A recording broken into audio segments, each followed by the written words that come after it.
बिस्मिल्लाहिर्रहमानिर्रहीम। आप देख रहे हैं मेरा YouTube channel the match winner. एक तो सारों से पहले माजरत इस चीज़ की कि बड़े दिनों के बाद वीडियो कर रहा हूँ। एक तो बड़ा अरसा हमें ये आइसोलेशन में रहे हैं इस वजह से, और फिर यहाँ आके जिस तरह PSL के लिए मैं ज़ल्मी के लिए कोचिंग कर रहा हूँ, तो जिस तरह हम प्रैक्टिस वगैरह करते रहे तो उसकी वजह से मैं नहीं कर सका वीडियो। लेकिन अब ये कि PSL के 3-4 मैचेस हो गए हैं और टूर्नामेंट है ना सारों के लिए ओपन हो गया है।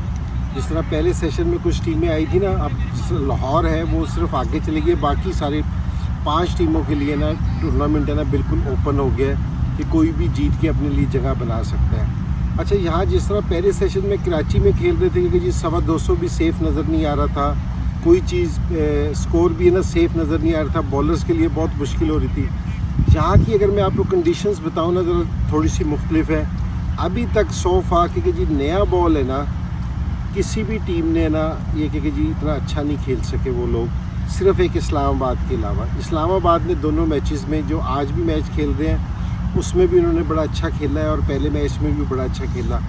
उसके अलावा जिस तरह लाहौर कलंदर भी 2 मैच जीता है, पेशावर भी मैच खेला है और कराची भी खेला है, किसी भी टीम ने नए बॉल को यूटिलाइज़ नहीं कर सका। यहाँ बड़ी मुश्किल हो रही है क्योंकि जी जिस टाइम शुरू में यहाँ आए थे बड़ी गर्मी थी, लेकिन अब रात के टाइम ज़रा हवा भी चलती है और विकेट भी बिल्कुल ऐसा नहीं है कि जी फ्लैट है, थोड़ा सा घास है जिसमें ना बॉलर्स को नए बॉल से हेल्प मिलती है। तो टॉप ऑर्डर के लिए स्कोर करना इधर बहुत मुश्किल है। लेकिन सारों से जो अच्छी चीज़ ये है जो देखने में आया कि जी लोगों ने प्लेयर्स ने फ़ौरन अपने आप को उसके हिसाब से मैनेज किया और खेलना शुरू किया। और अच्छा, यहाँ मज़ेदारी की चीज़ ये है कि यहाँ जहाँ फास्ट बॉलर्स आपको विकेटें लेते हुए नज़र आते हैं या स्कोर देते हुए नज़र नहीं आ रहे, और साथ ही जिस तरह ही 6 ओवर ख़त्म होते हैं, 6 ओवर के बाद आपको स्पिनर्स का बॉल स्पिन होता भी नज़र आता है। जिस तरह कल ज़ल्मी के हमारे ख़िलाफ़ राशिद ने 5 आउट किए, तो आप स्पिनर्स को भी ये ट्रू मेरे ख़्याल में क्रिकेट की पिचेस बनी हुई हैं कि जहाँ फास्ट बॉलर्स को नए बॉल से हेल्प मिल रही है, थोड़ा सा बॉल पुराना होता है, स्पिनर्स को भी हेल्प मिलती है। लेकिन इन द एंड जिस टाइम और बैट्समैन ज़रा सेट हो जाता है, ये पिच ऐसी है कि जहाँ सेट हो जाता है बैट्समैन तो वहाँ फिर है ना वो है ना फड़कास भी बहुत देता है, मारता भी बॉलर्स को बहुत है।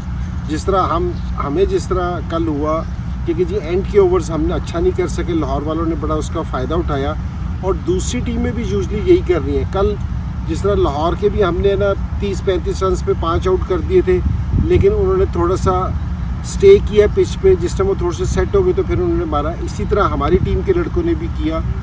तो बड़े अच्छे मैचेस हो रहे हैं। पिचेस थोड़ी सी हट के हैं T20 से, जिस तरह नॉर्मल सारी लीग्स में होती हैं, लेकिन बड़ी अच्छी हैं। लेकिन सारों से अब मज़ेदारी की बात यह है कि अब थोड़ी सी क्रिकेट सेंसिबल खेलनी पड़ेगी। अब ऐसे नहीं है कि जिस तरह जाते ही आपको हिटें मारनी पड़ेंगी। ये सारा आपको पिचेस का बताने का मकसद मेरा ये था कि अब है ना थोड़ा सा वो बैट्समैन स्कोर करेगा जिसकी थोड़ी सी टेक्निक भी अच्छी होगी और थोड़ा सेंसिबल प्लेयर होगा तो वो परफॉर्मेंस देगा। अब T20 में पहले बॉलर्स के लिए कोई हेल्प नहीं होती थी, लेकिन यहाँ उनके लिए भी हेल्प है कि जी बॉलर्स को भी आप अच्छी बॉलिंग करते हुए देखेंगे। तो ये टूर्नामेंट मेरे ख़्याल में जितनी भी लीग्स हो रही हैं उसमें अब इस टाइम की कंडीशंस में मुझे सारों से अच्छा टूर्नामेंट लग रहा है कि जिस तरह दोनों तरफ जिस तरह हेल्प है और क्वालिटी की क्रिकेट आपको देखने को मिलेगी। तो अब उसी जिस तरह मैचेस आगे बढ़ेंगे तो मैं आपको और भी बताऊंगा कि जी क्या मैचेस की सूरत हाल हो रही है और कहाँ हम स्टैंड करते हैं।